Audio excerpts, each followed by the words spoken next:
गुरुदेवा।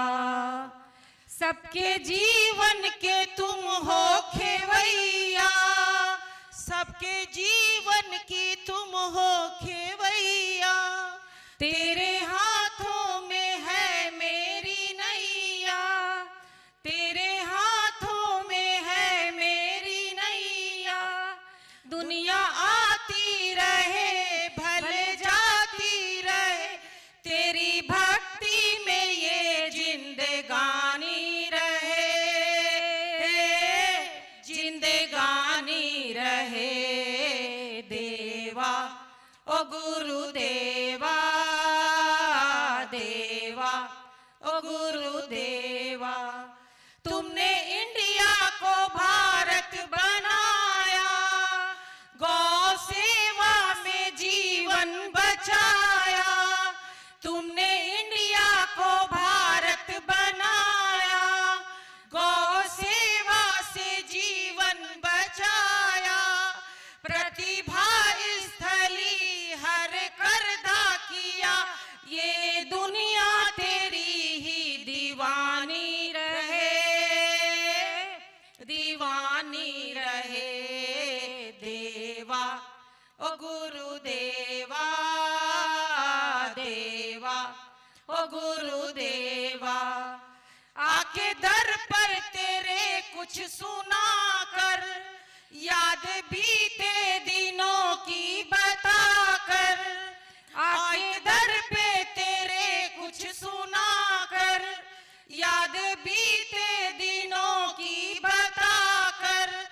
आई दर तेरे रार लिए मन में पुकार, मेरे अंतर में तेरी निशानी रहे, निशानी रहे। देवा ओ गुरुदेवा, देवा ओ गुरुदेवा। चंदा सूरज में जब तक निशानी रहे, मेरे होठों पे तेरी कहानी रहे, कहानी रहे। देवा ओ गुरुदेवा, देवा ओ गुरुदेवा, देवा ओ गुरुदेवा, देवा ओ गुरुदेवा। जय बोले आचार्य गुरुवर विद्यासागर जी महाराज की जय, मुनि श्री प्रमाण सागर जी महाराज की जय, जय जय।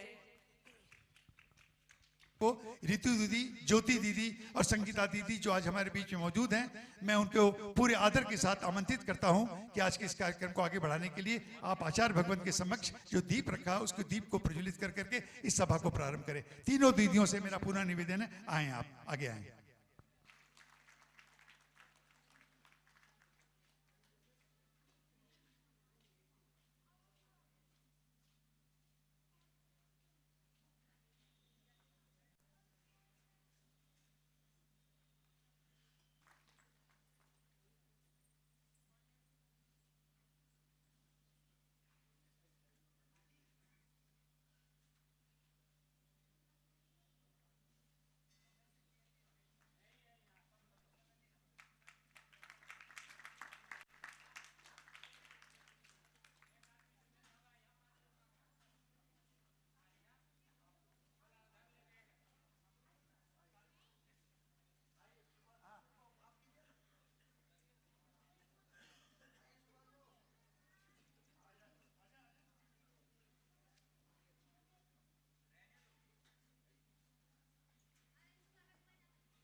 पुनः मैं बड़े आदर के साथ तीनों दीदियों से पुनः निवेदन करूंगा कि वो आप यहाँ पधार करके आचार्य भगवत के आपके जो बेहतरीन संस्मरण हैं उन संस्मरणों में कुछ संस्मरण आप। जय बोलिए अनंतानंद सिद्ध परमेश्वरी भगवान की, गुड़ायतन के मूल नायक श्री 1008 चंद्र प्रभु भगवान की, संत शिरोमणि आचार्य गुरुवर श्री विद्यासागर जी महामुनि राज की, परम पूज्य मुनि श्री 108 प्रमाण सागर जी महाराज की, परम वंदनीय आरिका माँ आदर्शमती माता जी की, वंदनीय पूजनीय आचार्य आरिका मुनिदेव के संग की। आज की ये सभा आप सभी जानते हैं कि हम लोग किस प्रसंगिक वश यहाँ पर उपस्थित हुए हैं। चूँकि आचार्य भगवान के बारे में बोलने के लिए शब्द बहुत हैं, सच में संस्मरण भी बहुत है, भाव भी बहुत है, लेकिन पता नहीं कितना हम यहाँ पर आपके समक्ष प्रस्तुत कर पाएंगे या नहीं कर पाएंगे, पर कोशिश तो पूरी यही करूँगी कि आचार्य भगवान के इस विशाल विराट व्यक्तित्व की दो चार बूंदें भी आप लोगों के सामने रख पाऊंगी तो भी मेरे लिए वो एक सौभाग्य की बात ही होगी। जैसा कि अभी हम सभी जानते हैं 17 फरवरी की रात में 2:35 पर आचार्य भगवान ने संलेखना पूर्वक समाधि मरण को प्राप्त किया। बात की जाए यदि समाधि की, संलेखना की, तो ऐसा कहा जाता है कि जब भी एक संयमी, जब भी एक व्रती, महाव्रती दीक्षा को धारण करता है, तब से ही उसकी समाधि का एक लक्ष्य प्रारंभ हो जाता है। वह तब से ही अपनी उसी साधना में लीन हो जाता है। आचार्य गुरुवर भी इसी साधना में, हम सभी जानते हैं, बहुत ही कम उम्र से ही आचार्य भगवान मोक्ष मार्ग के राही बन चुके थे। और ये ऐसा कहना भी गलत नहीं होगा कि आचार्य भगवान मोक्ष मार्ग के राही इस भाव के तो नहीं होंगे। ना जाने कितने भवों का उनका पुण्य होगा, कितने पूर्व पुण्य से, कितने पूर्व भवों से आचार्य भगवान हम सभी के सामने इस पंचम काल में आए। उनका पुण्य तो इतना तीव्र पुण्य था कि ऐसा हम सब ऐसा तो कहते ही और ऐसा है भी कि सच में आचार्य श्री जी एक व्यक्तित्व है, शायद वो चतुर्थ कालीन के एक व्यक्तित्व है, लेकिन ये हम पंचम काल के मनुष्यों का एक ऐसा पुण्य है कि आचार्य भगवान ने पंचम काल में जन्म लिया। और उनका जन्म जो था, उनका तो कुछ नहीं है, वो तो अपनी साधना करते आ रहे हैं, करके गए और आगे भी करके जाएंगे और मोक्ष को निश्चित ही प्राप्त करेंगे। लेकिन वो जो हमें यहाँ पर मिले हैं उसमें हमारे पुण्य में वृद्धि हुई है। हमने अपने धर्म को कैसे जीना है, धर्म कैसे जिया जाता है, धर्म की सच्ची परिभाषा क्या होती है। कहते हैं ना, हमारे रत्न मोक्ष मार्ग का भी जो एक सूत्र ऐसा कहा, उसमें एक सूत्र ऐसा आता है, परस्परोपग्रहो जीवा नाम। आचार्य श्री जी ने उस सूत्र को पूर्णतः साकार रूप दिया है, उसको चरितार्थ किया है। क्योंकि किसी ने जब आचार्य श्री जी के सामने कोई श्रावक था या कोई भैया जी थे या त्यागी व्रती जो भी होंगे, उन्होंने आचार्य श्री जी के समक्ष किसी बात को रखा कि ऐसा क्यों आचार्य श्री जी, तब ऐसी बात हुई। आचार्य जी ने कहा कि यह जैन धर्म परस्परोपग्रहो जैना नाम नहीं है, यह जैन धर्म परस्परोपग्रहो जीवा नाम है। इसीलिए आचार्य श्री जी ने प्रत्येक जीव पर उपकार करते हुए, हम जैसे तुच्छ जीवों पर अपनी करुणा को बरसाते हुए पंचम काल में वो यहाँ पर आए और हम पर कृपा की। केवल कृपा बोला जाए तो भी बहुत, हमारे लिए तो सच में बहुत कम है। आचार्य श्री जी ने कितने ये जो प्रकल्प उन्होंने दिए हैं, जो योजनाएं उन्होंने दी हैं, सच में वो केवल कुछ व्यक्तियों तक सीमित नहीं है, केवल जैनों तक सीमित नहीं है।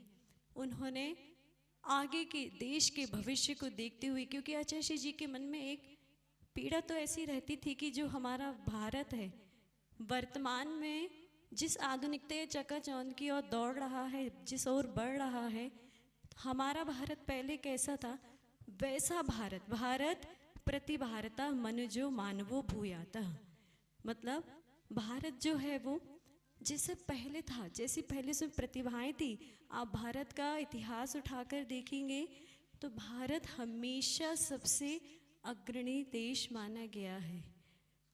सोने की चिड़िया कहा जाता था, विश्व गुरु कहलाता था ये भारत। तो आचार्य जी के मन में एक ये भाव था कि हमारा भारत प्रति भारत बने, पुनः वापस लौटे। इसलिए आचार्य जी के आपने देखा भी होगा चल चरखे में एक लाइन भी पंक्ति एक ऐसी दी रहती है, रुको रुको अब लौट चले। तो आचार्य जी ने बहुत सारे प्रकल्पों को लेकर जीव दया से भरकर बहुत सारे आचार्य जी ने कार्य किए। और ऐसा तो खैर हम मान भी नहीं सकते कि अभी हाल ही में 6 दिन 7 दिन पूर्व जो घटना यहाँ घटी है तो आचार्य जी हमारे बीच में नहीं है।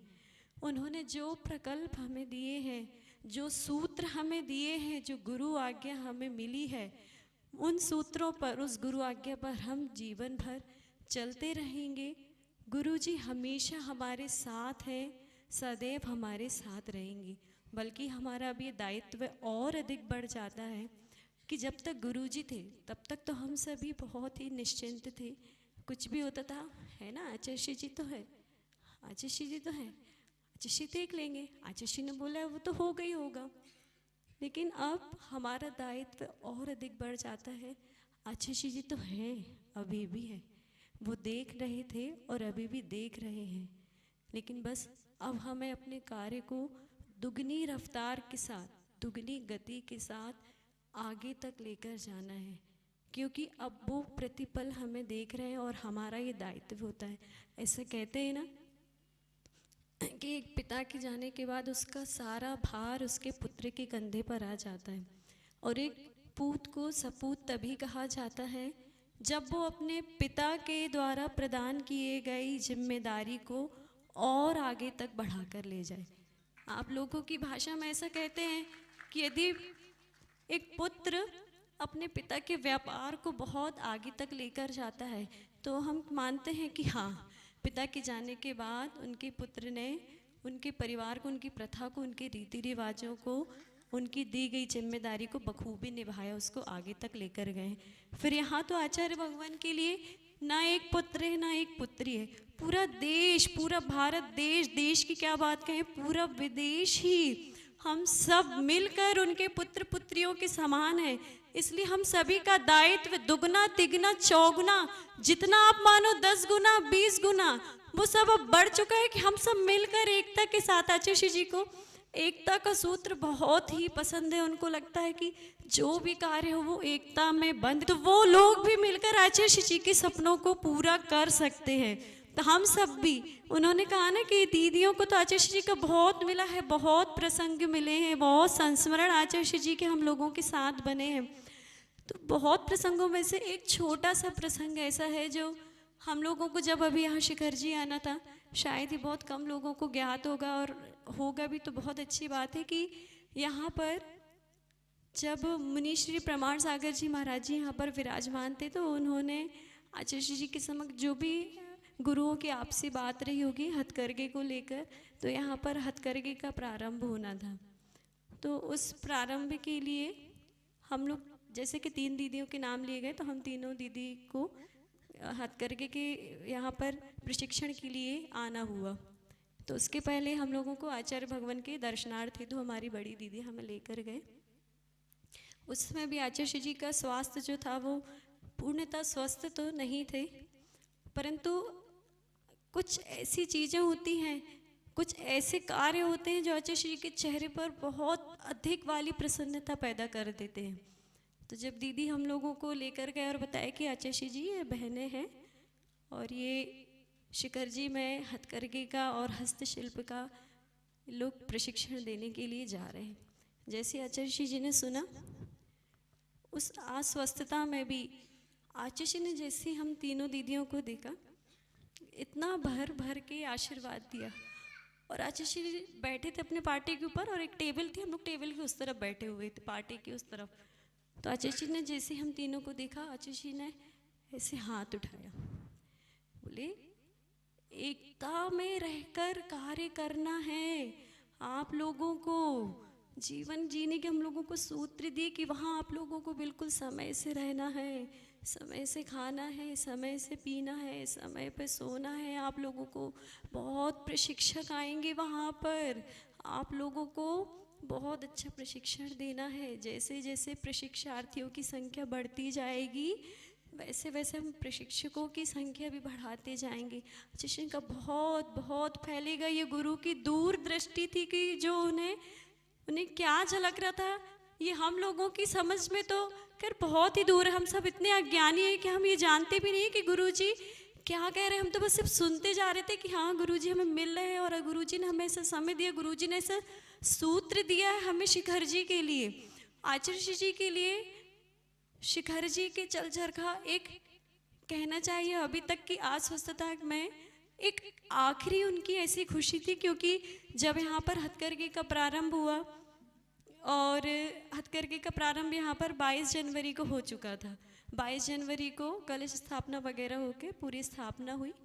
फिर उसके बाद करीब आचार्य जी के पास दीदी ने 23 जनवरी को बड़ी दीदी जो हमारे हैं उन्होंने आचार्य जी को ऐसी सूचना दी कि मतलब जैसा हम लोगों ने बताया कि दीदी यहाँ पर बहुत प्रशिक्षार्थी आ रहे हैं प्रशिक्षण प्राप्त करने के लिए और बहुत उत्साह के साथ आ रहे हैं।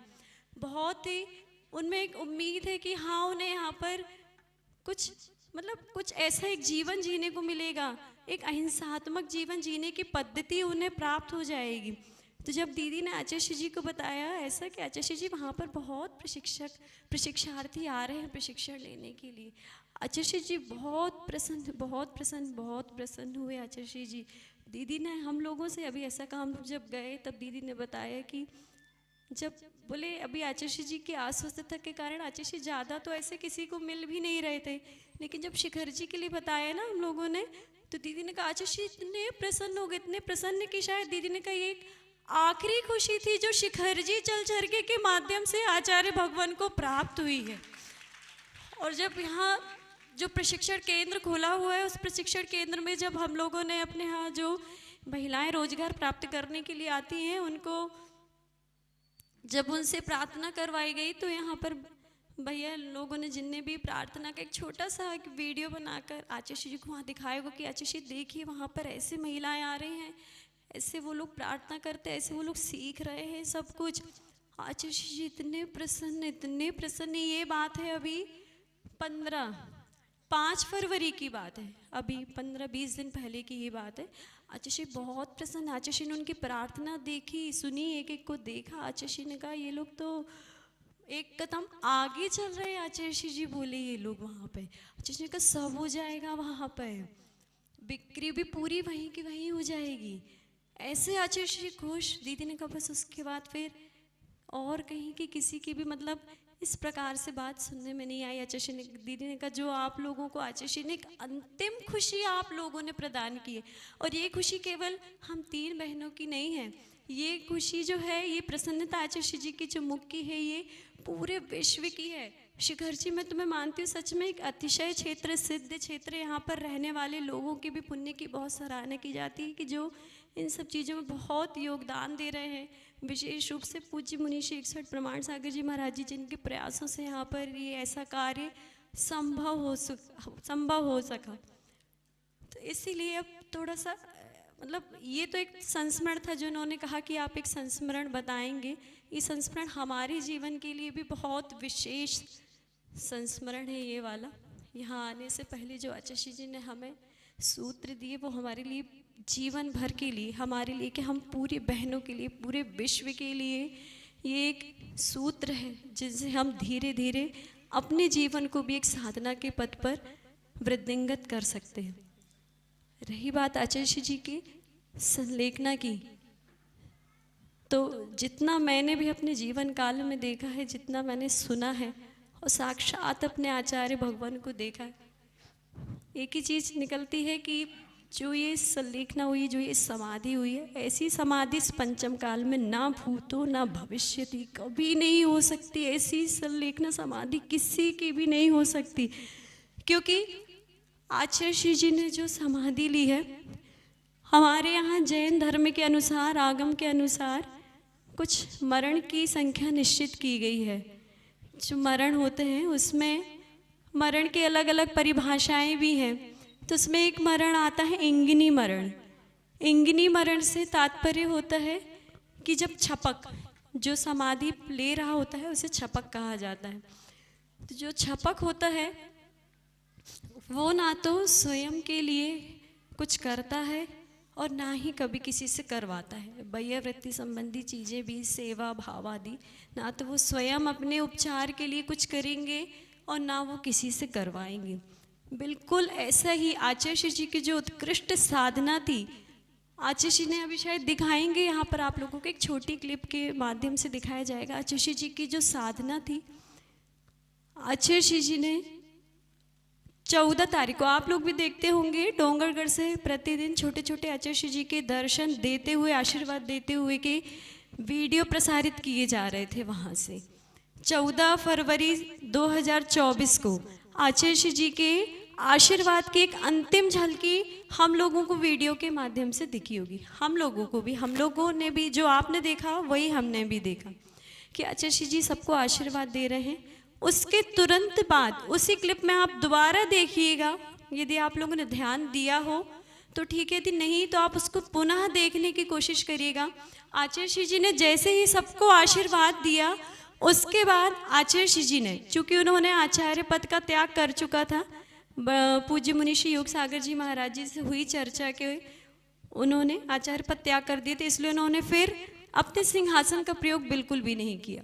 आप देखना उसमें आचार्य जी एक प्लास्टिक की कुर्सी पर बैठे हुए हैं।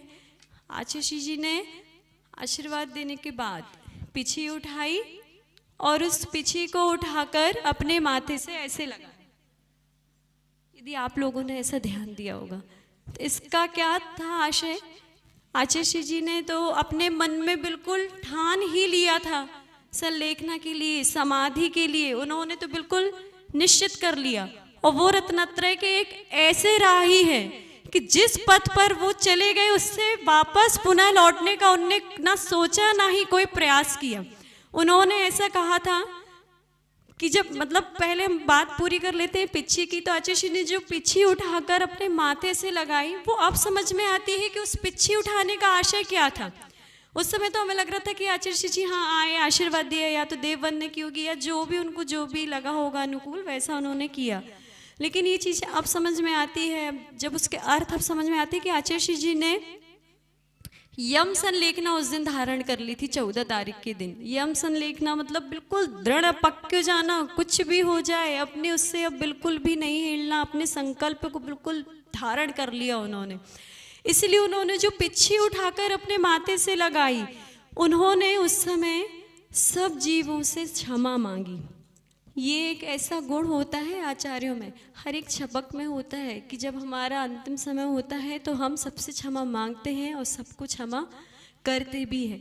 आचार्य जी ने भी बिल्कुल यही किया। आचार्य जी ने पीछे उठाकर जैसे ही माथे पर लगाई, उन्होंने सभी जीवों से, जितने इस विश्व के जीव हैं, और आचार्य जी कहते सिर्फ अभी वर्तमान के नहीं, भूत में, जो हमारे अतीत में भी जो लोग रहे हैं, जो हमारे नाते रिश्ते रहे हैं, वहाँ भी हमने पूर्व में जो गलतियाँ की हुई होंगी उनसे भी क्षमा मांगी, भगवान से क्षमा मांगी और उसके बाद सबको क्षमा किया।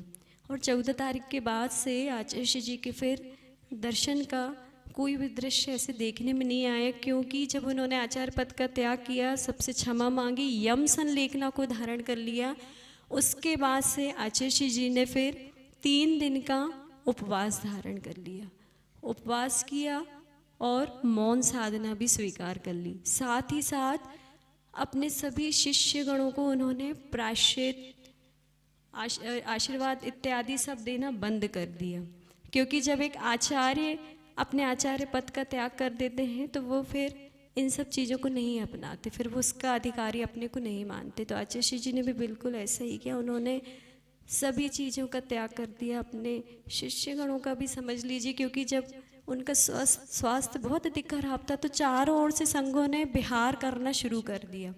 जैसे ही आचार्य जी को इस बात का पता लगा तो उन्होंने, पूज्य मुनीषी योग सागर जी महाराज जी वहाँ थे, तो उनके मतलब महाराज जी के उससे ही सारे संघों को फिर वहाँ चारों ओर जो संघ विहार कर रहे थे उनको रोक दिया गया। जब महाराज जी से पूछा गया आचार्य जी से कि क्यों, मतलब आपकी इतनी अस्वस्थता में सभी शिष्य आपके पास आना चाहते, फिर आपने क्यों रोका? तो आचार्य जी ने उत्तर दिया, मुझे जिसको जो देना था, मुझे जिसको बुलाना था, वो मैं कुंडलपुर में कर चुका हूँ। मतलब महाराज जी लोग ऐसा कहते हैं कि आचार्य जी ने कुंडलपुर से ही अपनी भूमिका बनानी शुरू कर दी थी, इसलिए उन्हें अब अपने संघों से कोई भी मोह नहीं रह गया था। आचार्य जी ने तो बल्कि ये कहा कि संघ आने की बात कर रहे हैं, उनके संघ में वर्तमान में अभी 3 मुनिराज थे। तो आचार्य जी ने कहा मैं तो सोच रहा हूँ कि उनमें से भी 2 को कम कर दूँ। तो उन 2 में मतलब ये आचार्य जी का एक चिंतन चल रहा था। उनको ये नहीं था कि हाँ मतलब सबको बुलाएं, भीड़ इकट्ठी करें। उनको ये था कि यदि कोई भी वहाँ पर आएगा, कोई भी यदि ऐसा सुन बस लेना कि आचार्य जी का कुछ ऐसा अंदर ही अंदर ऐसा भाव चल रहा है, तो आप खुद सोचिए लोग कितनी अधिक मात्रा में भीड़ वहाँ पर उपस्थित हो जाएगी। वैसे ही जब किसी को कोई जानकारी नहीं थी तो वहाँ पर दर्शनार्थियों का रोज तांता लगा था। इतनी भीड़, हम सब ने उस वीडियो में रोज हम देखते थे कि कितनी भीड़ होती थी, केवल आचार्य जी की एक झलक पाने के लिए, कि बस आचार्य जी बाहर आए हैं, चारों तरफ केवल एक आवाज सुनाई देती थी, नमोस्तु आचार्य जी, नमोस्तु आचार्य जी, नमोस्तु। उनके उपदेशों और उनके मार्गदर्शन के ऊपर चल करके उनके सपनों को साकार करने में हम जब सफल हो जाएंगे, तभी ये विनयांजलि हमारी सही मानों में सार्थक मानी जाएगी। अब हम आगे के क्रम में अपने ये मधुबन समाज के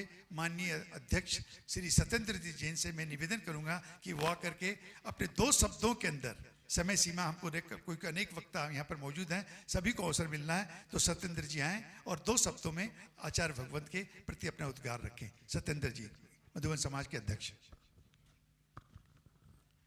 बोलिए आचार्य प्रमाण सागर जी महाराज की।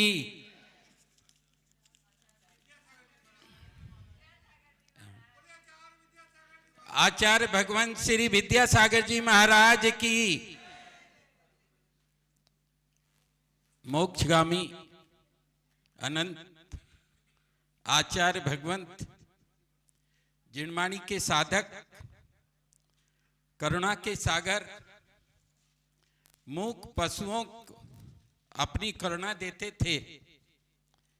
आचार्य भगवंत आचार्य शांति सागर जी से ज्ञान के सागर, ज्ञान सागर जी से विद्यासागर और विद्यासागर जी से समय सागर। देखिए, मैं बहुत ज्यादा पढ़ा लिखा तो नहीं हूं, थोड़ा बहुत बोलना जानता हूं।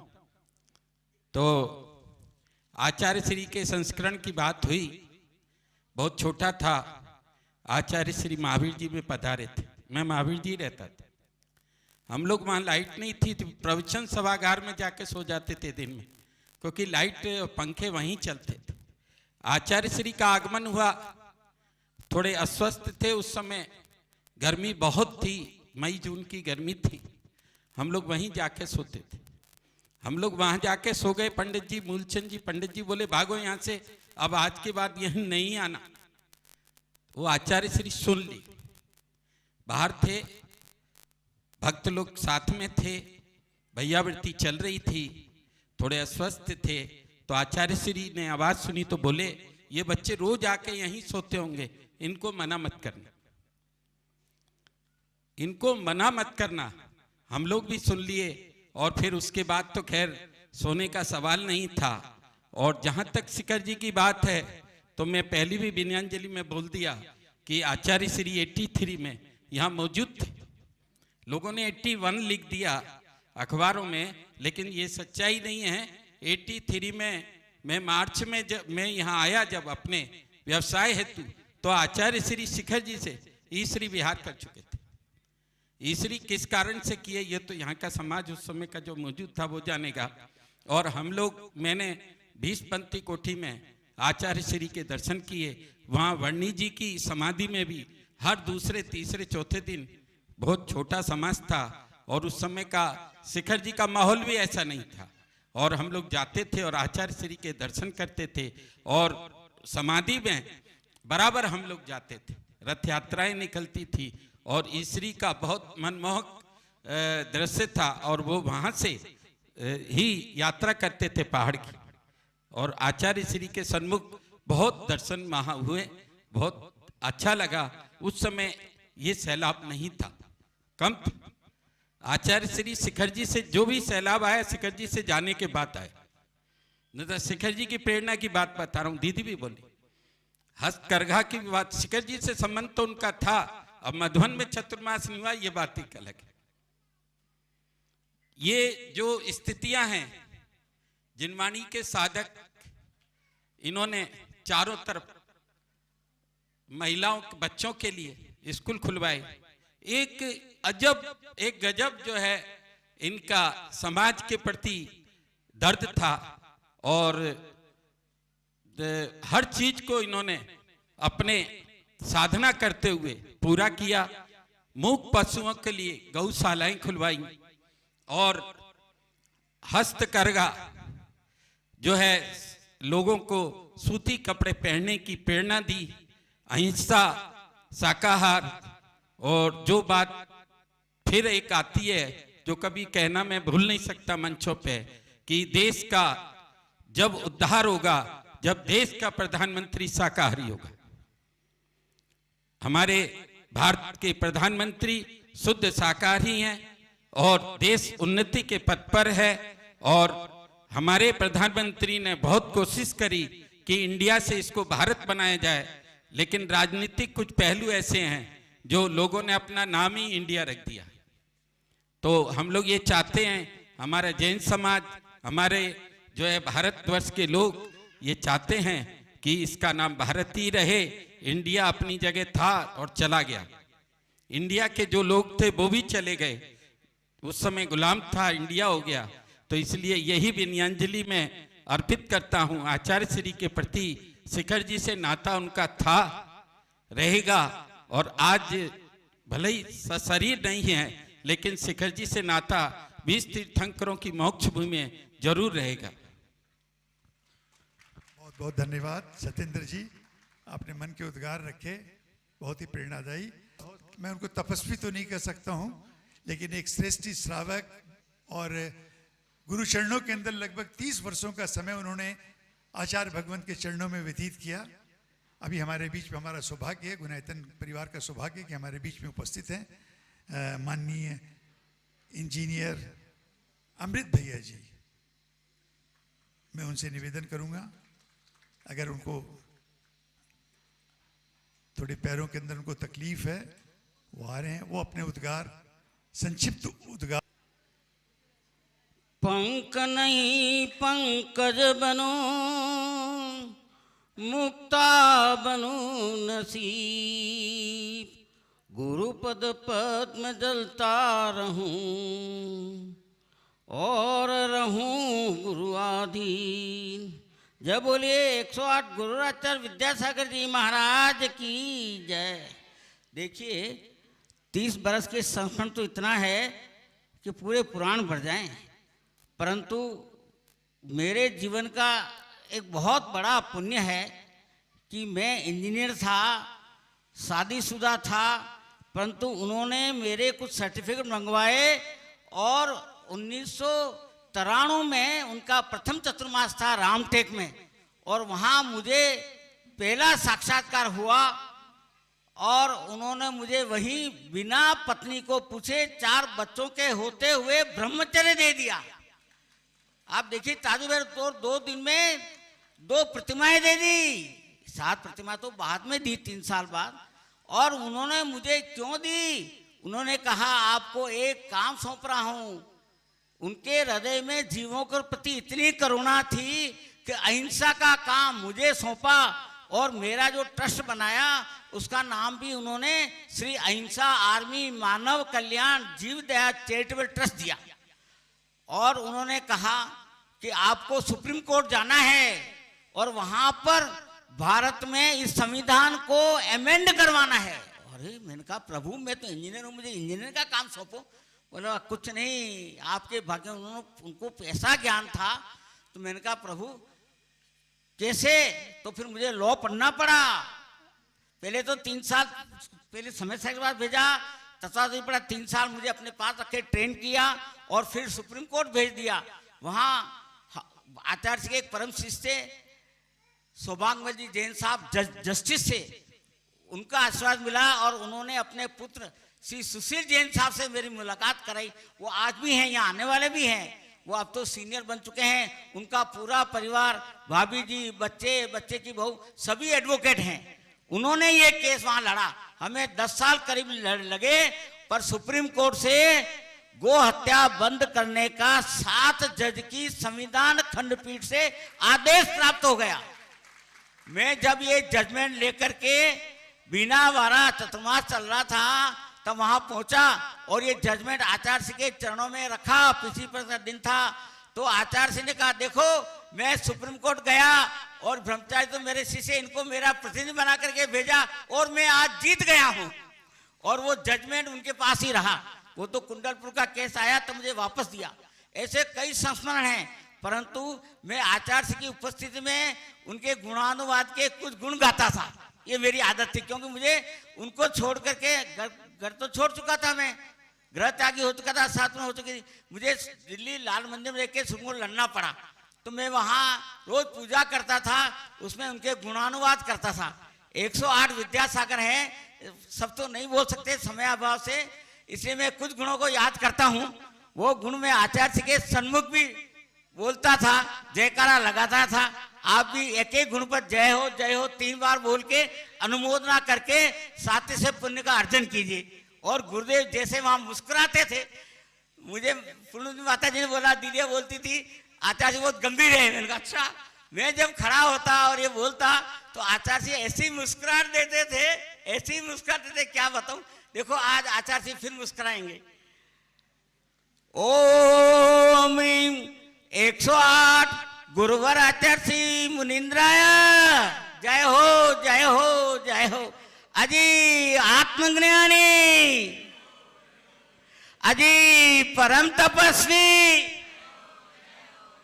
अजी अभीक्षण ज्ञानोपयोगी, अजी सप्तम गुण स्थानवर्ती, हाजी शुद्धोपयोगी, अजी भावलिंगी,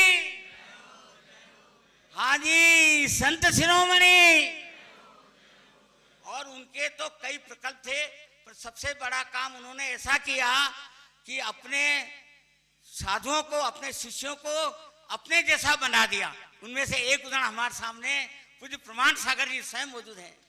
आप देखिए, ये हमें प्रमाण सागर नहीं लगते, मुझे तो मिनी विद्यासागर लगते हैं। ये ऐसे ही समय सागर, योग सागर, समता सागर, सुधा सागर, पूरी लिस्ट है। ऐसे ही माता जी, क्या बतावे आदर्श में माता ने तो इन बच्चियों को लेकर के पूरा प्रतिभा सिर का प्रकल्प तैयार किया। और आचार्य सिंह को इतना अच्छा लगा, ऐसी अनुमोदना करी, आज तो भैया ये ऐसे हो गई विदुषियां। आचार्य जी कहते ये आरिका बनती उसे बड़ा काम कर रही है। ये आपने देखा ना उदाहरण। ऐसे आचार्य के कई प्रकल्प थे। जीवदया का तो था ही, सुप्रीम कोर्ट तक लड़ना, और उसके अलावा प्रतिभा स्थली, उसके अलावा कई ग्रंथों की रचना, मूक माटी ग्रंथ और पूर्णायु, और उसके अलावा क्या बतावें, ऐसे ऐसे उनके मस्तिष्क में जो काम थे वो अद्भुत थे। मैं तो वर्णन भी करने के समर्थ नहीं हूँ। ऐसे गुरु भगवान हमारे आज भी हमारे बीच में सशरीर भले न रहे हो, पर हमारी आत्मा में उनकी आत्मा विराजमान है। और मैं तो ये कहता हूँ, 30 साल में गुरुदेव ने मुझे ये कहा कि मैं अपने गुरु के पास जा रहा हूँ, दादा गुरु ज्ञान सागर। मैंने कहा कहाँ है? वो तो स्वर्ग में ऐश कर रहे होंगे। बोले नहीं, वो ब्रह्मोत्तर संघ में लोकांतिक देव हैं, और आचार्य भी लोकांतिक देव हो गए, और मुझे भी उनके चरणों में जाना है। आप सब भावना भाव, और मैं यहाँ शिखर जी इसीलिए आया हूँ, यहाँ ऐसी साधना करूं मैं गुरुदेव के चरणों में पहुंच जाऊं। जय बोलिए 108 गुरु आचार्य विद्यासागर जी महाराज की जय। नमोस्तु भगवान, नमोस्तु प्रमाण सागर। बहुत बहुत धन्यवाद। विद्यासागर जी महाराज की जय। मुनिवर श्री प्रमाण सागर जी महाराज की जय। नमोस्तु। भाई साहब ने मुझे आमंत्रित करके एक तरह से मुझे आश्चर्यचकित कर दिया। मेरे पास बहुत ज़्यादा शब्द नहीं है, मगर मैं इस सभागार का एक हिस्सा बनते हुए अपने आप को पुण्यशाली मान रहा हूँ कि मुझे इस पुण्य कार्य में भागीदार बनने का अवसर मिला। नाम, स्वरूप, विद्या और सागर दोनों ही बहुत गहन शब्द हैं। इनके जीवन की हम लोग पूरे विचार करके, इनसे कुछ सीख करके, आप देखिए कितनी माने विविधता है इनके व्यक्तित्व में। हम छोटे लोग इनकी व्यक्तित्व की क्या परिभाषा कर पाएंगे, मगर सीखने के लिए हम लोग थोड़ी सी गहराई में अगर जाएंगे तो स्वयं के मोक्ष मार्ग पर चलते हुए जीव दया, गरीबों के लिए व्यवहारिक प्रतिष्ठान माने हस्तकरघा और इस तरह के कार्यक्रम लेना, राष्ट्र निर्माण के लिए इंडिया और भारत आप सुन रहे हैं, माने ऐसे अद्भुत व्यक्तित्व हैं कि आपने देखा कि हमारे यशस्वी प्रधानमंत्री जी की भी अपने व्यक्तित्व में ऐसे भावुक हो गए कि वो बोल ही नहीं पा रहे थे। पूरे संत समाज को जोड़ना, पूरे देश के लोगों को जोड़ना और जैन संप्रदाय को कम संख्या में होते हुए भी राष्ट्र स्तर पर अपनी पकड़ बना करके रखना, उनको महत्व दिलाना, माने जो भी है आज जैन संप्रदाय इतने माने विभागों में बटा है, मगर विद्यासागर जी ने अपने जीवन काल में इसको एक आदर्श प्रदान किया और जिससे जैन धर्म के प्रति जन समुदाय का जो भाव था वो और आगे बढ़ा है।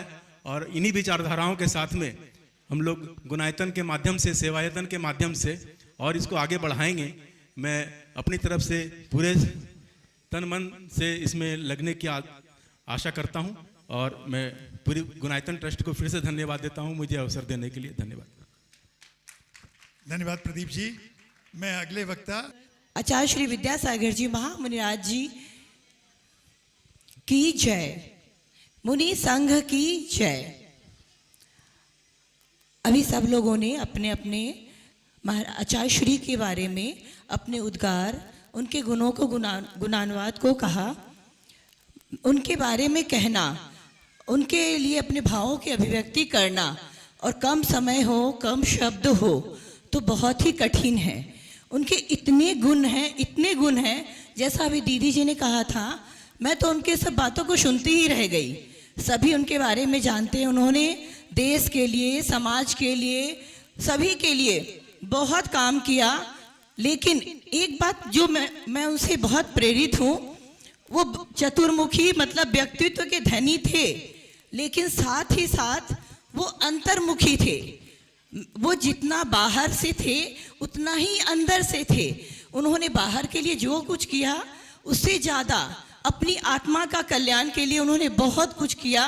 और शायद उनकी यही साधना थी, उनकी ये उत्कृष्ट साधना थी कि उनकी जो समाधि हुई वो उत्कृष्ट हुई। ये साधना हमें सीखने की ज़रूरत है। आज आचार्य श्री के प्रति विनयाञ्जलि मेरी तभी पूर्ण होगी जब मैं उनके द्वारा किए गए ये उपकार, ये कार्य, उनके द्वारा दी गई शिक्षा को मैं अगर आत्मसात कर सकूं कुछ अर्थों में भी, तो ये मेरे लिए उनके प्रति सच्ची श्रद्धांजलि होगी। बोलिए आचार्य श्री विद्यासागर जी महाराज की।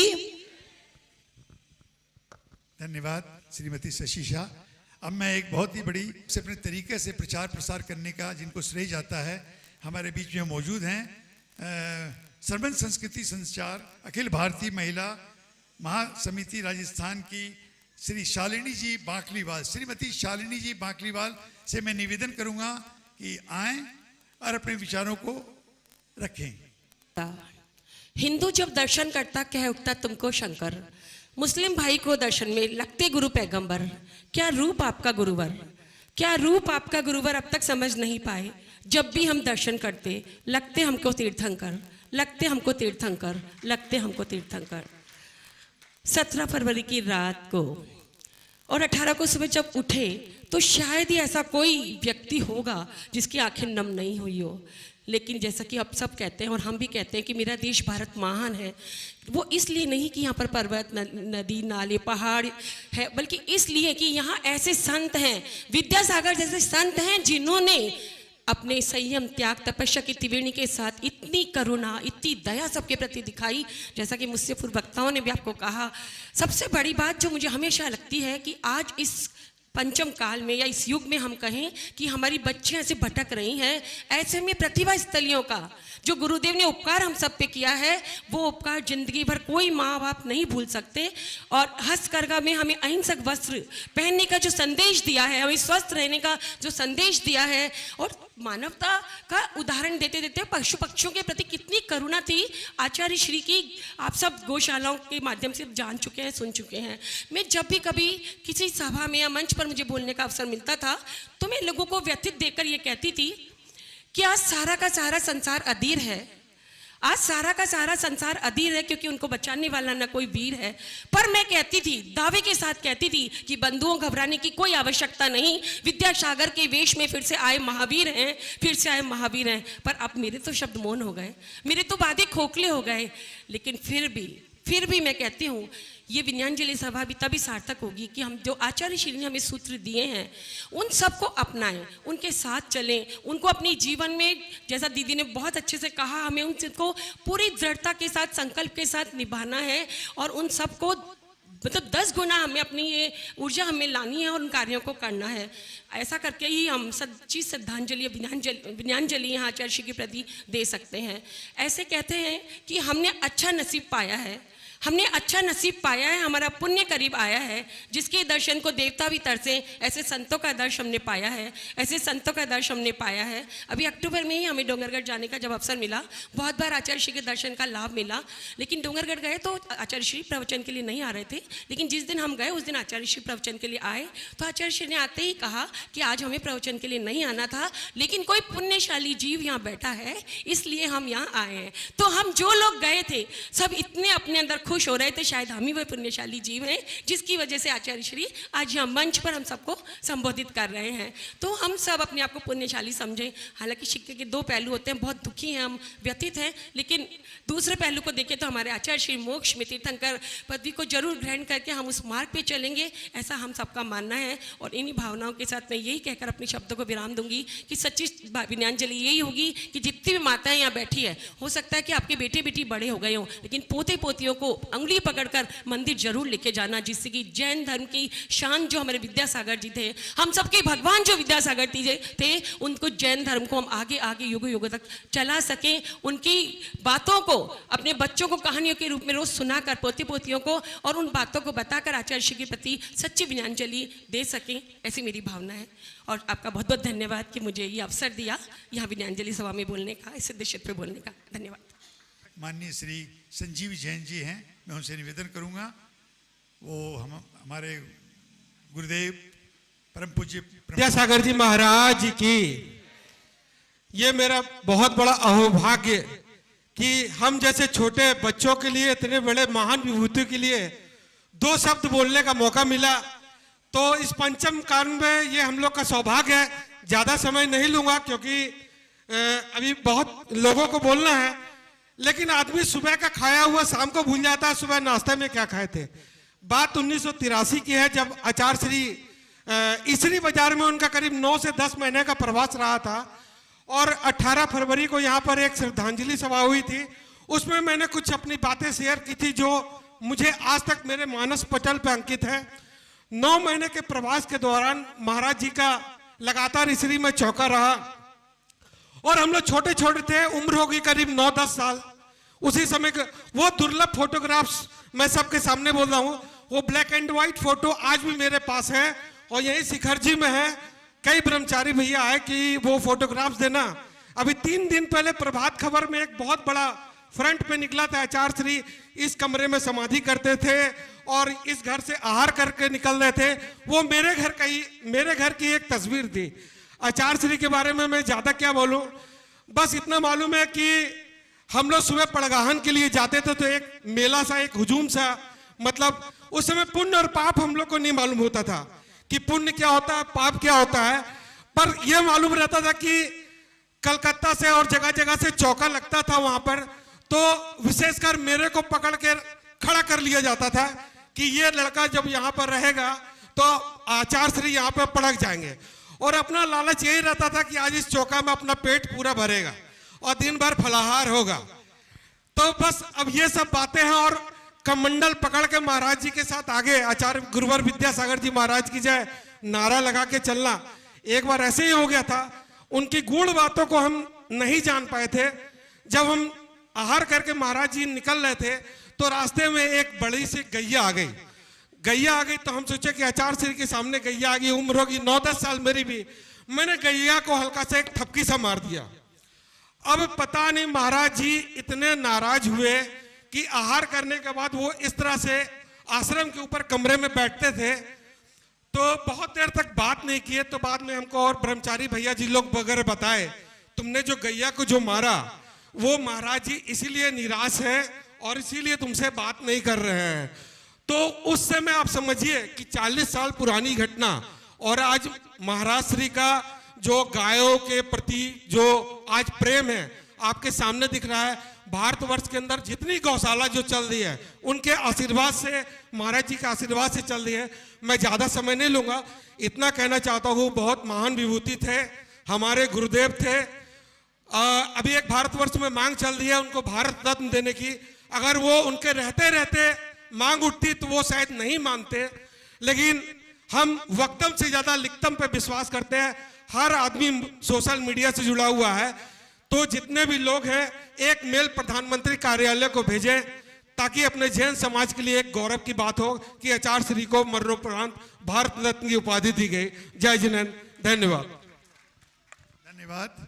देखिए, विषय जो है ये कोई औपचारिकता का विषय नहीं है बंधु, ये आत्मा से आत्मा को जोड़ने का विषय है। आचार्य भगवान ने जो अपना जीवन जिया है, अपने जैन धर्म में कहा गया है 2 प्रकार का, एक निश्चय नय और एक व्यवहार नय। जैसा कि शशि भाभी ने भी कहा है कि जितने वो आचार्य श्री बाहर में थे उतने अंदर में थे, अंतर्मुखी थे।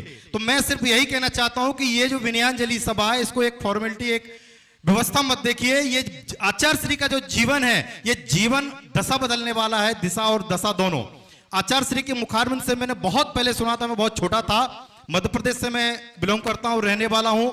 और बहुत पहले का उनका एक प्रवचन है, उन्होंने 2 शब्द कहे थे जो मैं हमेशा अपने कभी वक्तव्य होता था तो मैं बोलता था। वो 2 लाइनें मुझे लगता है पूरे जीवन का सार है।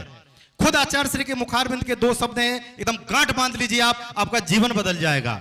वो कहते थे कि भाव बदलने से भाव बदलता है। एक बार आप लोग भी बोलिए, भाव बदलने से भाव बदलता है और परिणाम बदलने से पर्याय बदलती है। ये 2 लाइनों में पूरे जीवन का सार वो बताते थे कि ऊंचे भाव रखोगे तो ऊंचा भाव मिलेगा और खोटे भाव करोगे तो खोटा भाव मिलेगा। ऊंचे परिणाम रखोगे तो ऊंची पर्याय मिलेगी और खोटे भाव रखोगे तो खोटी पर्याय। बस जैन धर्म का सार यही है। आचार्य श्री ने 2 तरह का जीवन जिया है, एक व्यवहार नय का जीवन और एक निश्चय नय का जीवन। व्यवहार में हमें उनके बहुत सारे संस्मरण याद आते हैं, लोग एक दूसरे को सुना रहे हैं कि आचार्य श्री के साथ रहे थे तो ये घटना हुई, आचार्य के साथ ये चमत्कार हुआ। ये व्यवहार है और ये एक प्रेरणादायी होता है। जीवन एक दूसरे को प्रेरणा देता है, एक दूसरे के निमित्त बनते हैं भाव बदलने में। जो आचार्य श्री का जीवन बाहर से था, गौशालाओं को खुलवाने का अर्थ मतलब जीव दया। हमारी इस बहुत बड़ी एक 2 लाइन में मैं अपने वक्तव्य को पूरा कर दूंगा। जो प्रतिभा स्थली है इसको बहुत सामान्य रूप में आप लोग ना देखें। जननी जो होती है वह पूरे जीवन चक्र को बदल देती है। तीर्थंकर को एक माता जन्म देती है जो संस्कारवान होती है। हर माता तीर्थंकर नहीं बनती है, बहुत सारे पुण्य और बहुत सारे संस्कार कई जन्मों के होते हैं, तब उस माता के कोख में तीर्थंकर का जन्म होता है। उसी प्रकार से ये जो प्रतिभा स्थली आचार्य श्री ने इसको खोली है, ये बहुत दूरदृष्टा आचार्य श्री की सोच रही है कि जब जननी संस्कारवान होगी तो आने वाली पीढ़ी भी संस्कारवान बनेगी। आने वाले जब पुत्र होंगे तो वह भी तीर्थंकर समान होंगे। इसलिए सोच को मैं प्रणाम करता हूं आचार्य श्री की। और एक तो है उनका व्यवहार का जीवन था जो बाहर से प्रेरणा देकर के गया है, जो जीवन नहीं कई जन्मों तक, कई पीढ़ियों तक याद रहेगा। और एक सबसे बड़ा गुण उनका था निश्चय का, वो स्वयं की आत्मा को भी देख करके चलते थे। व्यवहार के साथ साथ आत्मा को देखना है, इस गुण को भी मत भूलिए। इसलिए मैं इतना ही कहूंगा इस विनयाजलि का अवसर पर कि बाहर से भी अच्छे काम करिए और अपनी आत्मा को भी साथ करके चलिए। यह आचार्य श्री का मूल मंत्र था। बोलो आचार्य गुरु विद्यासागर जी महाराज की जय। बहुत बढ़िया अमित जी। मैं गुरु विद्यासागर जी महामुनिराज की जय। कौन कहता है कि सूरज अस्त हो गया? कौन कहता है कि सूरज अस्त हो गया? कौन कहता है कि धूतारा खो गया? भ्रम न पाले, सच को जाने, जो अटल है उसे ही माने। सारे ग्रह आते हैं चले जाते हैं, सूरज कहीं नहीं जाता, तो वह अनवरत हम सब पर अपनी किरणें बिखेरता है। देह तो मिट्टी से निर्मित है, उसका जाना क्या है? हमको तो उस शुद्ध आत्मा में रमते रमते रम जाना है। आचार्य श्री जी के पथ दिखलाया, बस उस पथ पर चलते जाना है। उनके आदर्शों को अपनाकर भक्त भाव से मुक्ति, हमको विश्वास है यह गुरुवर आते हैं अपने पास ही हैं। अनुभूति करे पूरी श्रद्धा से, वो अपनी हर सांस में है, कहीं नहीं गए गुरुवर, ऊपर हैं वो। जन्म मरण से अपने अंत स्थल में झांको, बस अंत स्थल में झांको कि गुरुवर हम में हैं, हम में हैं, हम में हैं। जय बोलो आचार्य गुरुवर विद्यासागर जी महाराज की जय। यहाँ उपस्थित सभी विद्वानों ने, सभी ने अपने अच्छे उद्गार प्रकट किए और आपको सबको ये सब पता चल गया। मैं तो अगर सुबह से शाम तक गुरु का बखान करूं तो करते करते मेरी जिह्वा थक जाएगी, लेकिन मेरा हृदय नहीं थक पाएगा। लेकिन मेरे शब्दों में इतनी सामर्थ्य भी नहीं है कि मैं उनका गुणगान कर सकूं, और आज वक्त भी नहीं है कि मैं उनका गुणगान कर सकूं। बस मेरे हृदय में वो वास करते हैं, करते रहेंगे, ये मैं जानती हूँ। मैं आज इस अवसर पर विद्यासागर महाराज जी के गुरु ज्ञान सागर जी को बार बार नमन करती हूँ कि उनकी प्रखर दृष्टि ने विद्याधर को विद्यासागर बना दिया। ये मेरे मन के अंदर की भाव है। उनके माता पिता धन्य हैं जिन्होंने एक पुत्र रत्न को प्राप्त किया, और उस पुत्र रत्न ने रत्नेश्वरी की प्राप्ति कर ली। क्या संजोग है। देखिए, उस धरा को मैं नमन करती हूँ जिस धरा ने प्रभु को जन्म दिया, गुरु को जन्म दिया। इतने शब्द इतने बहुत सारे हैं, ज्यादा बोल नहीं पाऊंगी क्योंकि समय नहीं है। बस इतना ही बोलती हूँ कि हम सभी बहुत ज्यादा पुण्यशाली हैं जो गुरुवर के युग में जन्म लिए हैं, और इतने भाग्यशाली हैं कि उनके साक्षात दर्शन किए हैं। मैंने प्रथम दर्शन ईसरी में किए थे, वो छवि मुझे आज तक अंकित है, और वहीं से श्रद्धा का जो अनवरत धारा चली वो आज तक चलती आ रही है। मैं वीर प्रभु से यही प्रार्थना करती हूँ कि मेरे गुरुवर जहाँ भी रहे, जहाँ भी हो, मेरे हृदय कमल में वास करते रहे, और वो शांति मूर्ति सौम्य छवि हमेशा मेरे हृदय में विराजमान रहे। इन्हीं शब्दों के साथ मैं अपनी वाणी को विराम देती हूँ। आपने मुझे सुना उसके लिए धन्यवाद, और सभी के लिए जय जिनेन्द्र। सागर जी महाराज की जय। हम तो सोच रहे थे आचार्य श्री यहाँ पंच कल्याण के अंदर गुणायतन में आएंगे, लेकिन ऐसा नहीं हो पाया। पर अब उनके लिए मैंने लिखा तो बहुत कुछ है, लेकिन 4 लाइनें आप लोगों के सामने बोल रही हूँ। शरद चंद्र सम उज्ज्वल निर्मल, रवि सम करते दिव्य प्रकाश। शरद चंद्र सम उज्ज्वल निर्मल, रवि सम करते दिव्य प्रकाश। अनुपम दिव्य देश ना जिनकी, करती है कर्मों का नाश। अनुपम दिव्य देश ना जिनकी, करती है कर्मों का नाश। वीतरागता धारी गुरुवर, महावीर के लघु नंदन। संत शिरोमणि विद्या सिंधु के, चरणों में शत शत वंदन। संत शिरोमणि विद्या सिंधु के, चरणों में शत शत वंदन। बाल्यावस्था में ही गुरुवर विषय भोग से मुक्त हुए। तीर्थंकर जिन वाणी के अरु जैन धर्म के भक्त हुए। वाणी शीतल है गुरुवर की, जैसे हो शीतल चंदन। संत शिरोमणि विद्या सिंधु के, चरणों में शत शत वंदन। चरणों में शत शत धन्यवाद दीदी। समय सीमा की वजह से आपको ज्यादा हम नहीं समय दे पाए। अब मैं सादर जय जिनेंद्र। इतनी अच्छी सभा, और मुझे तो लग रहा है बोलने के लिए कोई शब्द बचा ही नहीं है। दीदी की बात है, दीदी ने जो कहा, मुझे लगता है अगर वो हम लोगों को लिख के भी दिया जाए ना, तो शायद हम रो पड़ेंगे, बोल नहीं पाएंगे। दीदी के कहने का ढंग उनका दिल में उतर गया। शायद मेरे पास कोई शब्द ही नहीं बचा उसको सुनने के बाद कि कुछ सुनना और कुछ बोलना बचाओ। मैं आप सभी से क्षमा चाहते हुए अपनी वाणी को विराम दे रहा हूँ। शायद दीदी ने जो कहा उसको अंगीकार करके हम अपने जीवन को सही रूप से आगे बढ़ा पाए, ऐसी कामना के साथ आचार्य गुरुवर विद्यासागर जी महाराज की जय। इतना सौभाग्य प्रबल रहा। मैं एक आधा मिनट का समय लूंगा। इनका प्रबल और हमारा भी प्रबल पुण्य रहा।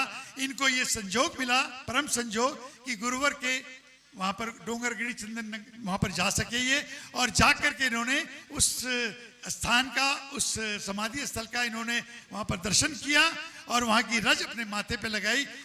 अनुभव जी अब अपने सामने, हमारे सामने कुछ बात अपनी रखेंगे। अनुभव सर। बोली संत शिरोमणि आचार्य श्री विद्यासागर जी महाराज की। समय की जो है सीमा तय की हुई है, और मैं बस कुछ शब्दों में ही अपनी बात रखूंगा कि मैं तो ठेठ बाज था, बांसुरी बनाया गुरुदेव ने। मैं मतलब मेरा तो अब यहाँ जितने लोग बैठे हैं सबका एक्सपीरियंस, और सबने अपने जो है उद्गार रखे। दीदी जी ने तो ऐसी बात रखी कि साहब उसको सुनने के बाद मेरे को लगता है, जैसा मनोज अंकल बता रहे थे, कि अब कोई शब्द नहीं। तो गुरुजी की जो महिमा थी, उनका वात्सल्य सबके लिए था। लोग कहते थे कि साहब बड़े बड़े लोग वहाँ लाइन में लगते हैं, वो मेरे जैसे व्यक्ति को उनका इतना समय, इतना प्रेम, इतना वात्सल्य मिला है कि मैं 10-10 मिनट उनके चरणों में जो है सर रख कर बैठा रहा। और उन्होंने मेरे तो जीवन का जो परिवर्तन, आप मानिए कि मेरी जो 2 बहनें प्रतिभा स्थली में, उनके आशीर्वाद से आज भी उन्होंने आशीर्वाद दिया कि भाई आगे क्या पढ़ना है, क्या करना है, उनके आशीर्वाद से वो तैयारी कर रही हैं। आज अभी भी उनको 5-5 साल के जो ब्रह्मचर्य व्रत दिए हुए हैं। तो मेरे जीवन में तो उनका इतना है कि मैं तो जिस रात में मैंने वो बात सुनी, उस रात से मैं जो है अपने आप को संभाल नहीं पा रहा था। फिर महाराज श्री से चर्चा हुई, उन्होंने कहा कि हम सब रागी हैं, संसार में रहते, मोह और राग हमारे साथ है, तो इसको छोड़ना पड़ेगा। वो तो जो है अवस्था, उन्होंने अपनी अवस्था को जो है अपनी आत्मा को सिद्ध बना लिया। अब उनके जो मार्ग उन्होंने प्रशस्त किया है, उन्होंने जो बातें बताई हैं, उनको अपन को अपने जीवन में जो है चरितार्थ करके अपने जीवन को जो है धन्य बनाना है। बस इन्हीं शब्दों के साथ में विराम चाहूँगा। सबको जय जिनेंद्र, धन्यवाद। मैं जल्दी मैं 1 मिनट में अपनी बात कह रहा हूँ। एक संस्मरण है, 1992 की बात है कि मुझे सबसे पहले एक आहार देने का जो मौका मिला वो आचार्य से को ही मिला था। और आज वो भी जो मुझे बातें याद रहती है तो मैं उसको भूल नहीं पाता। इसी बात के बाद में आपको पुनः धन्यवाद। अच्छा, मैं सन 2000 में पहले तो इसरी में आचार्य महाराज के दर्शन हुए थे, बहुत छोटा था। सन 2000 में आचार्य महाराज के दर्शन अमरकंटक में किया, और मेरे जीवन की धार आचार्य महाराज ने बदल दी और आज यहाँ तक पहुँच गया। आचार्य महाराज ने मेरे को नेवावर में एक शब्द कहा था कि तुम जब तक हो तब तक पारसनाथ की सेवा करते रहना। बस मैं इसी को लेके अभी तक चल रहा हूँ और आगे भी जब तक हूँ तब तक सेवा करता रहूँगा। और आचार्य गुरुदेव ने इतने तरह के विकल्प बना रखे हैं, हम जैन समाज, अजैन समाज जितने भी हैं, अगर उनके अनुसार चलते रहेंगे तो हमारा देश भारत महान जरूर बन जाएगा। जय जय, नमोस्तु। धन्यवाद सुनील। जय। 18 फरवरी 2024 को प्रातःकाल में एक युग का अंत हुआ।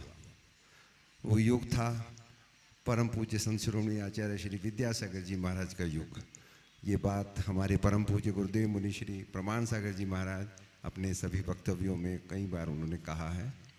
और इस युग में हम लोगों ने जन्म लिया, ये बात हम लोग बहुत अच्छे से महसूस करते हैं। इसलिए नहीं कि उनके युग में बहुत सारे मंदिर बन रहे हैं, बहुत जैन धर्म की प्रभावना भी हो रही है, जगह जगह गौशालाएँ खोली गई हैं, स्कूल खोले गए हैं, प्रतिभा स्थली जैसी संस्थाएं और भाग्योदय और पूर्णायु जैसे अस्पताल चलाए जा रहे हैं, हथकरघा जैसे उपक्रम चलाए जा रहे हैं, बल्कि इसलिए कि उन्होंने हमारा खोया हुआ स्वाभिमान जगाया। उन्होंने हमको ये बताया कि हम भारतीय हैं, इंडियन नहीं। इंडिया और भारत का अंतर हमको बताया। उन्होंने हमको बताया कि भारत की शिक्षा नीतियों में भी परिवर्तन किया जा सकता है। लॉर्ड मैकाले द्वारा बनाई गई नीति में भी उन्हीं के आशीर्वाद से पिछले 3 साल पहले परिवर्तन हुआ, और उन्होंने हमको ऐसे मार्गदर्शन दिए जिससे एक विशुद्ध परिवर्तन और एक दिशा मिली है जैन समाज को और पूरे समाज को। जैन समाज को ही नहीं, पूरे समाज को एक दिशा मिली है। हमारे माननीय प्रधानमंत्री ने अपने वक्तव्य में कहा है, आप लोगों ने सुना ही होगा, अखबार में भी उन्होंने अपने लेख लिखे हैं, जिसमें उन्होंने स्पष्ट रूप से कहा है कि उन्होंने समय समय पर परम पूज्य आचार्य श्री से मार्गदर्शन लेते थे और उसी के अनुसार नीति निर्धारित होती थी। ये बहुत बड़ी बात है और हम सब के लिए बहुत गौरव की बात है। अब हमारी जिम्मेदारी है कि उनके बताए रास्ते पर चलना है और चलाना है, अपने आने वाली पीढ़ियों को भी चलाना है। बस इसी आशा और विश्वास के साथ हम आगे बढ़ते रहें, हम लोग यही उम्मीद करते हैं। सबको सादर जय जिनेंद्र। धन्यवाद सुभाष जी। अब हम जो कि आज झारखंड के अंदर एक बहुत ही बेहतरीन काम कर रहे हैं, अब उनका उल्लेख करने के लिए तो बहुत समय चाहिए। मैं उनको आमंत्रित करता हूं कि वो आकर के अपने आधे मिनट के अंदर अपनी शब्द अपनी भावनाएं हम समक्ष के रखें। माननीय नरेश जी सेठी। बोलिए आचार्य श्री अपने आप साकार हो जाएंगे, इस शब्दों में बहुत बड़ी महत्वता है। और अभी मैं कुछ ही दिन पहले जाकर भी आया था और आचार्य श्री 5 तारीख को मैं वहीं पर था और उस दिन परगान में मुझे पूरे दर्शन भी हुए और हमारी आत्मा में पता नहीं कैसे अचानक प्रोग्राम हुआ, मैं एक दिन में तुरंत प्रोग्राम बनाकर वहाँ पहुँच गया। इसलिए मैं कहूँगा कि सभी से हमारा निवेदन है कि आप प्रधानमंत्री जी को जरूर लिखें कि इंडिया का नाम भारत हो, और अगर ये जाती है मैसेज तो एक दिन ये भारत बनेगा और भारत बनते ही हमारे विद्यासागर जी के सारे सपने साकार हो जाएंगे। धन्यवाद। देखिए सुभाष चंद्र जी एक पॉइंट और बोलना चाह रहे हैं। मैं सभी से निवेदन करना चाहूँगा कि विद्यासागर.गुरु उसमें बहुत कुछ मटेरियल उपलब्ध है आचार्य श्री के विषय में। वो उनका पूरा साहित्य तो है ही, उनके साथ साथ उनके विचार और बहुत कुछ मटेरियल आपको देखने को। करीब 1 लाख पेज का वो साइट है, उसकी डिटेल्स यहाँ लिखा हुआ है। तो आप लोगों से सबसे निवेदन है कि जरूर उसको प्रोत्साहित करें, मोटिवेट करें, अपने घर में बच्चों को और सभी लोगों को, युवा वर्ग को विशेष रूप से उसके लिए मोटिवेट करें और उसका फ़ायदा जरूर उठाएं। धन्यवाद। आज की इस विद्यांजलि सभा के अंदर उपस्थित सभी से मेरा पुनः निवेदन है कि यदि कोई और वक्ता अपनी बात रखना चाहते हैं तो मैं उनको आमंत्रित करता हूं। उसके बाद अंत में अंतिम उद्बोधन जो होगा वो होगा। उसके पहले अगर कोई वक्ता है तो मैं उनको आमंत्रित करता हूं। आइए।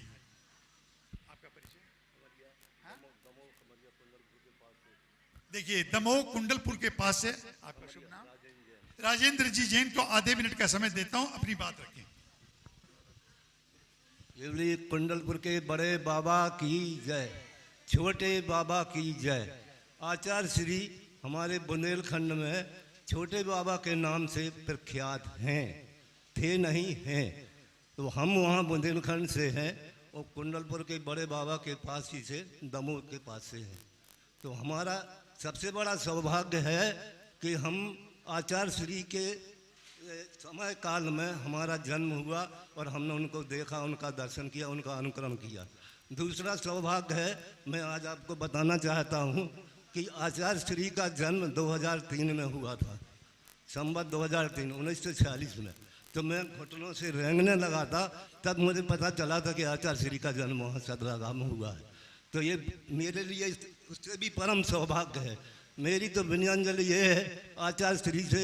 मेरी बड़े बाबा 18 तारीख को मैं बड़े बाबा के पास गया था और बड़े बाबा से कहा था कि आपने अचानक ही और बिना भूमिका बनाए छोटे बाबा को अपने पास बुला लिया है। क्या आपने बुला लिया है उनको, लेकिन हमारे पास से आचार्य श्री कभी दूर नहीं जा सकते हैं।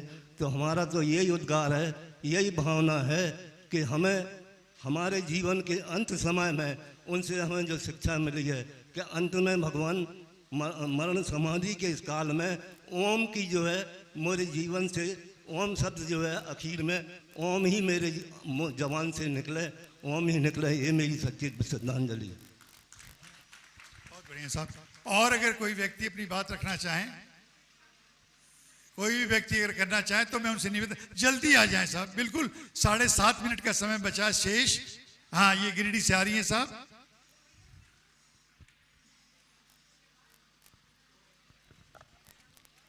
बोलिए संत शिरोमणि आचार्य गुरुवर 108 श्री विद्यासागर जी महाराज की जय। गुरु ने छोड़ा जग संसार, दौड़ थमाई समय सागर जी के हाथ। प्रमाण की ज्योति से अब उजियाला फैलेगा, प्रमाण की ज्योति से अब उजियाला फैलेगा।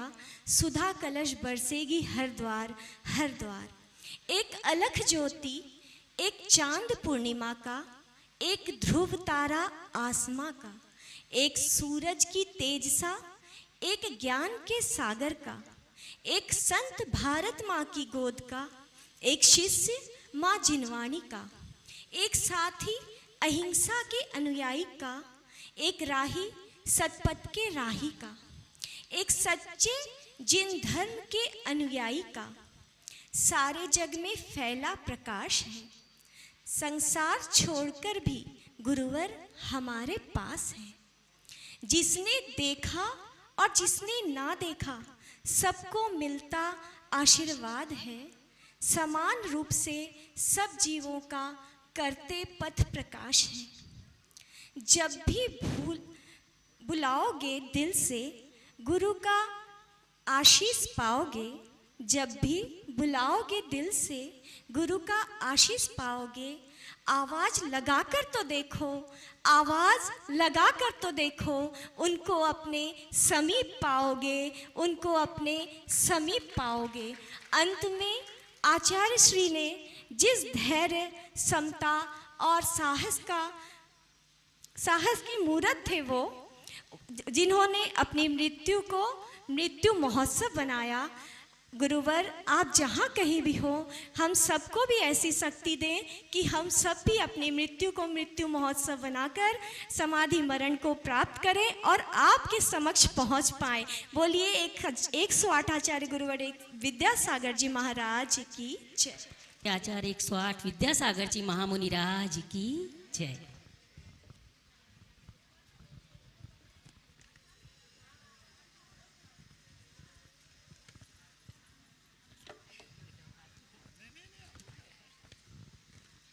मूर्ति थी, संयम धारण जिसने है किया, ऐसे ज्ञानी साधु ने इस जगत का हर पल सिर्फ कल्याण किया। जीव दया का सबको है उपदेश दिया, अपने हर वचन का जिसने हर पल पालन किया। जीते जागते अरिहंत की प्रतिमूर्ति थे जो विद्या का सागर थे वो। चले गए वो मोक्ष महल में समाधि रथ पर आरूढ़ होकर। सारी धरती रोई, अंबर रोया, विद्यासागर गुरु को खोकर। ऐसे थे हमारे गुरु विद्यासागर जी महाराज। मेरा तो सौभाग्य रहा है कि मेरी खुद की जन्मस्थली अजमेर थी और मैंने आचार्य श्री को जब वो ब्रह्मचर्य अवस्था में तब भी मैंने उनको देखा और उन्होंने जब अपना दीक्षा ली, उन्होंने आचार्य गुरु ज्ञान सागर जी महाराज से, तब भी मैंने उनको देखा। मेरा ये बड़ा सौभाग्य था कि मैं अजमेर नगरी में जन्म लिया मैंने और उनको अपने गुरुदेव को मैंने वहाँ ही सबसे पहले दीक्षा लेकर देखा। और उनके प्रवचन तो इतने मार्मिक होते थे कि हम लोगों का घर एकदम पास में था, तो उनकी आवाज़ सुनकर कि गुरु का प्रवचन शुरू हो गया है, तो ऐसे प्रवचन होते थे।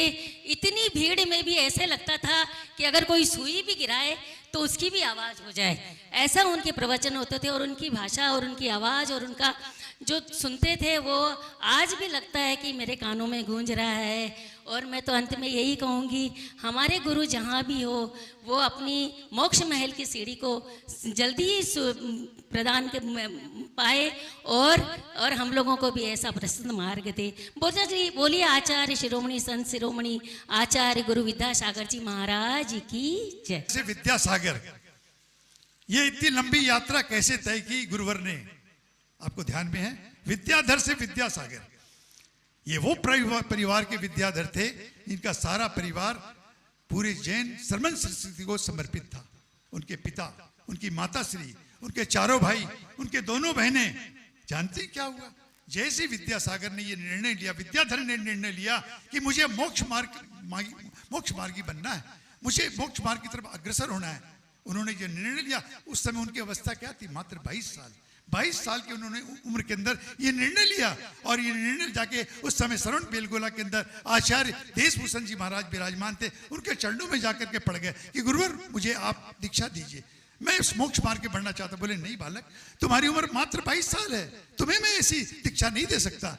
इस जिद के अंदर निकले थे अपने घर से कि मैं दीक्षित, जब तक ब्रह्मचर्य का भी नियम नहीं मिलेगा, मुनि दीक्षा न भी मिले, तब तक मैं लौटूंगा नहीं। वो 3 दिन अपने कमरे में बंद होकर के उन्होंने निर्जला उपवास किया। ये आचार्य भगवत के कान में जब देशभूषण जी महाराज के कान में पड़ी तो उन्होंने तत्क्षण उस बालक को बुलाया। बोले तुम चाहते क्या हो? बोले मैं चाहता हूं सिर्फ क्या, मुझे आप मोक्ष मार्ग के अंदर बढ़ने की पहली सीढ़ी के ऊपर मुझे आशीर्वाद दीजिए। देशभूषण जी महाराज ने उनको आशीर्वाद दिया, और उसके बाद उनकी यात्रा प्रारंभ हुई। और वो यात्रा कहाँ जाके खत्म हुई या प्रारंभ हुई? पुनः वो अजमेर की धरती के ऊपर। अजमेर की धरती पर आचार्य ज्ञान सागर जी महाराज विराजमान थे, और ज्ञान सागर जी महाराज की जब नजर इस विलक्षण बालक के ऊपर पड़ी तो उन्हें कहा, अगर सर्वन सरस्वती की कोई रक्षा करेगा, कोई पताका अगर थामने का अगर योग्य कोई धनी है तो ये बालक है। उन्होंने उस समय सर सेठ भागचंद जी सोनी वहां विराजमान थे, उनकी नशिया के अंदर भागचंद जी ज्ञान सागर जी महाराज विराजमान थे। ज्ञान सागर जी महाराज ने उनसे चर्चा की कि मैं इस बालक को मुनि दीक्षा देना चाहता हूं। तो ज्ञान सागर जी महाराज की उद्गार सुन के समाज में एक तरह की खलबली मच गई। सेठ साहब ने भी उनको कहा कि नहीं गुरुवर, इतनी कम उम्र में जिनके पास स्वाध्याय नहीं है, शास्त्रों का ज्ञान नहीं है, अब ऐसे बालक को आप कैसे दीक्षा देंगे? ये तो श्रमण संस्कृति के विरोध में जाएगा, आगम के विरोध में जाएगा। बोले नहीं भागचंद, मैंने इस बालक के अंदर ऐसे विलक्षण गुण दे रहे जो कल जो भारत बनने वाला है, जो कल जैन धर्म की संस्कृति की जो रक्षा करेगा, यही बालक करेगा। और उस समय से गुरुवर की यात्रा जो प्रारंभ हुई, सो मैं समझता हूँ आगे बताने की कोई आवश्यकता नहीं है। आप सब जानते हैं कैसे वो आचार्य पद के ऊपर आरोहित हुए, कैसे उन्होंने आचार्य पद को निर्वहन किया, कैसे संघ की साधना को अपनी तपस्या, अपनी तक, अपनी चिंतन के माध्यम से उनको संजोया, उनको संगठित किया। और लगभग आपको ध्यान में होगा 505 गुरुवर ने इस छोटे से 55 साल के अपने जीवन काल के अंदर, मैंने आचार्य पद के पश्चात की बात कर रहा हूं, 505 दीक्षाएं दी, जिसमें क्या है, मुनिराज भी हैं, आरिका माता भी हैं, एलक महाराज भी हैं, शुल्लक महाराज भी हैं। इसके अलावा न जाने कितने सैकड़ों ब्रह्मचारी और ब्रह्मचारिणियों को उन्होंने दीक्षा दी। कार्यक्रम यही नहीं रुका गुरुवर का, बढ़ता गया। खाली उन्होंने तपस्या और साधना और सरमन संस्कृति की रक्षा के अंदर ही खाली उपक्रम नहीं लगाए, बल्कि देश की भी को एक अच्छी दिशा देने की तरफ भी उन्होंने सदैव चिंतित रहे।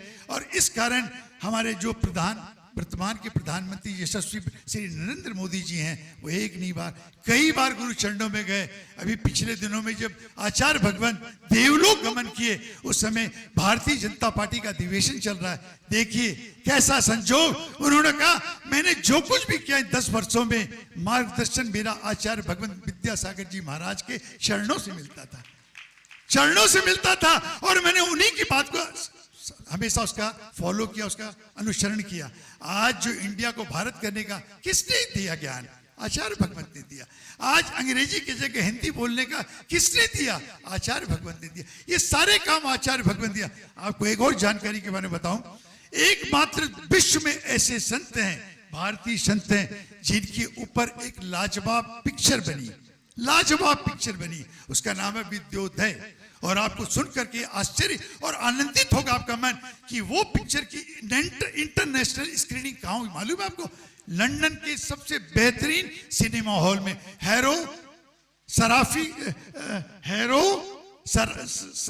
क्या है उनका पूरा नाम मैं भूल रहा हूं, उस थिएटर के अंदर इसकी पहली इंटरनेशनल स्क्रीनिंग हुई।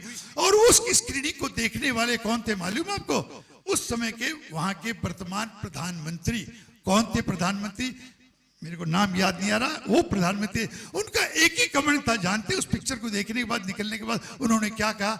उन्होंने इंग्लिश में, can a man really can achieve such a sacrifices in his own life? Is it impossible? How can we believe so many sacrifices? इसका हिंदी उपारंत कि क्या मनुष्य अपने एक जीवन काल में इतने तरह के त्याग कर करके इस उत्कृष्ट स्थान को प्राप्त कर सकता है?